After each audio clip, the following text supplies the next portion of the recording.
صاحب يا سو dhawaada waa cashirkeenii labaad ee course-kii markaasi aan u bixinay Advanced Adobe Illustrator CC version-kan isticmaalina hadda waa iska 2020 laakiin wax walba aan sameynayno oo ku sameyn kartaa any version oo aan haysato hadiiba aan haysato CC version meeshu doona ha ahaado ku sameyn kartaa maanta insha Allah cashirkeena waxaan ku qaadan doonaa qaabka iyo sida markaasi aad u sameyn karto loogada Google Chrome-ka uu leeyahay oo hadda hortiina taalo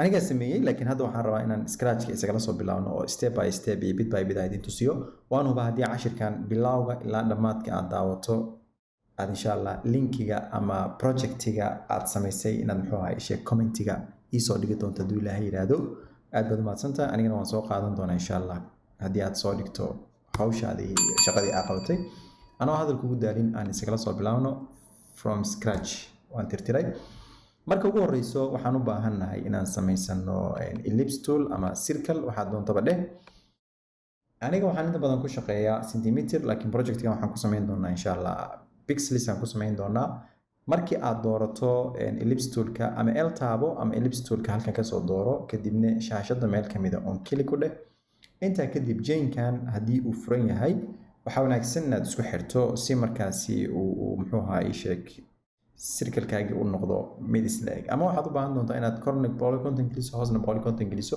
soo chain-kan isku xir circle-ka aan sameyn doono waa 150 soo marka waa 150 oo square ah then kadibna waxaan leenahay okay inta kadib waxaan sameynaynaa waa align gareynaynaa circle-keenan waxaan ku align gareynaynaa documentigeena wax fiila oo aan u baahanahay ma lahan stroke-giisa midabka doonta ka dhigo aniga hadda waxaan ka dhiganayaa black inta kadib waxaan sameyn doonaa circle-kana waxaan ka sameynaynaa copy marka aan copy-ga sameynayna waxaan tagaynaa meel un kamid ah edge-ka ama geeska kadibna waxaan taabanaynaa option ama alt haddii aad isticmaalayso windows kadibna markii aan center-ka geyno isla ekaysiino ay ku soo baxaan intersect-gan haddii snap to grid-kaaga uu on ku yahay sida kadibna waxaan sameyn doonaa line segment tool aan sameyn doonaa line segment tool-ka aan sameynayna si uu waxa aan sameynayna waadax ay noogu noqdaan waxaa taabataa shortcut-ka command ama control y kadibna intersect-geena markii aan saarano edge-kaas oo cabirka inuu saxan yahay aan aragno oo cabirkeena uu noo saxmo daay kadibna waxaa dhahdaa control y dheh inta kadib waxaan rabnaa inaan samaysano line segment tool kale mid cusub samee ama midka hadda kuu samaysan balaftarkiisa soo qaado direct selection-kaaga tool tag ama v taabo oo keyboard-ka v ka taabo waa labadaba waa sameyn kartaa kadibna mar kale waxaan sameynaynaa option ama alt key aan qabanaynaa waan soo koobiyeynay kadibna waxaan sameynaynaa no rotate gray after rotation waxaan ku laabanaynaa command y si waxa aan sameynayna waadaxnimadooda ay noogu muuqdaan kadibna edge-ka inoogu qabo iyo halkaa center-ka inuu noogu xirmay markaan aragno haddana waxaan sameynaynaa reflect line segment tool-ka aan sameyna waxaan ku sameynaynaa reflect ku sameynaynaa marka reflect-ga aan sameynayna waxaan keli ku dhihi doonaa center-kaas annagoo qabanayno option ama alt key kadibna waxaan dhahaynaa copy hawsheenii way isugu keen fadhidaa oo waxba nagama qaldana intaa kadib marka uma baahnin hadda for now intaan waxaa noogu sameysaa group noogu samee then alignment-goodii center-ka noo dhig center-ka noogu align garey I hope in center-ka uu noo yaalo intaa kadib waxaan sameynaynaa ellipse tool ama circle ayaan sameynaynaa oo cabirkiisu uu yahay kala bar midkii hore aan sameynay 150 uu ahaa kala barka waa 75 pixels aan sameynaynaa oo square ah then ayadana waxaan dhahaynaa center-ka noogu dhig sida ku muuqata cabirkeennii uu isku fadhiyaa oo isleeyahay intaa kadib haddana waxaan u baahannahay line segment tool aan u baahannahay haddaan doonno waxaan taaban karnaa backslash-ka laakiin si caadiyaba toolka si aan u baranno line segment toolkaas waxaa noogu aadisaa center-ka noogu aadi markii uu qabsado oo snap-it uu noqdo waan daynaynaa waxaan u baahannahay haddana line segment tool kaleete isagana waxaan sameynaynaa center-ka uu noo soo mari centerka marka aan soo marino marka ay noo soo baxda calaamadaas intersectiga oo snap to grid-keena aad buu noo caawinaya sida haddana mar kaleete geeska kale kasoo sameey intersectigaagii intaa kadib markii uu kuu samaysmo marka snap to grid-kan aad uu kuu caawinaa intaa projectgan aad ka shaqaynaysid. intaa kadib marka waxaan u baahannahay inaan isticmaalno shape builderka si shape-kii aan haddaada istusnay oon bilaabnay uu isagoo saxan aan u helno.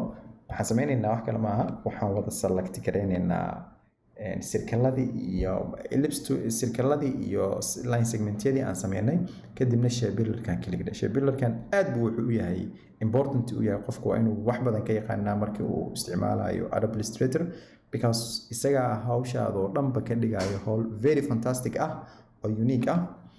shape builderka noo soo qaad. intaa kadib shaqada meesha ugu horeysa ka bilaabayno waxa waa inaan labadaa shay isku darno. shape builderka waxa uu shaqeeyaa marna kala jarid marna isku darid.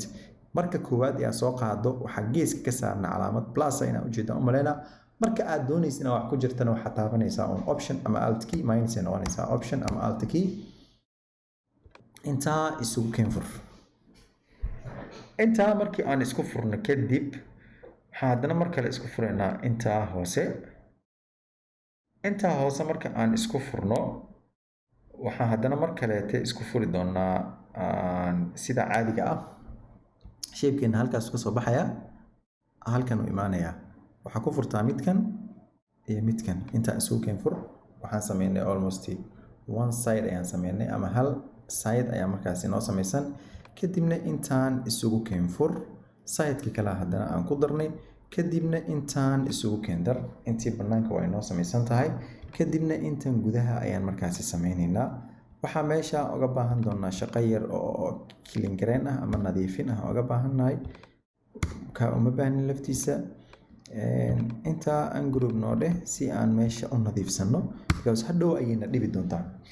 intaa waxaa ku xiga marka waxaan sameynaynaa circle kale oo markaasi 75 aan sameynaa. waxaan ka jiraynaa 10 ka jiraynaa. circle waxaan sameynaynaa oo 60 ah. 60 square aan sameynaynaa. 60 square kaas waxaan ku align gareyn doonaa centerka maadaama documentigeena uu centerka noogu align gareysan yahay. intaa wixii ka dambeeyo hawsheenii way noo qabsantay. waxaa noo dhiman kaliya bis inaan muxuu ahaa coloring aan siino. angle-kaas waa sida caadiga wuxuu yahay green loogada korom markii aad fiirisid. waxaa ku xigo red swatchkan mar hore ayaan hore u diyaarsaday.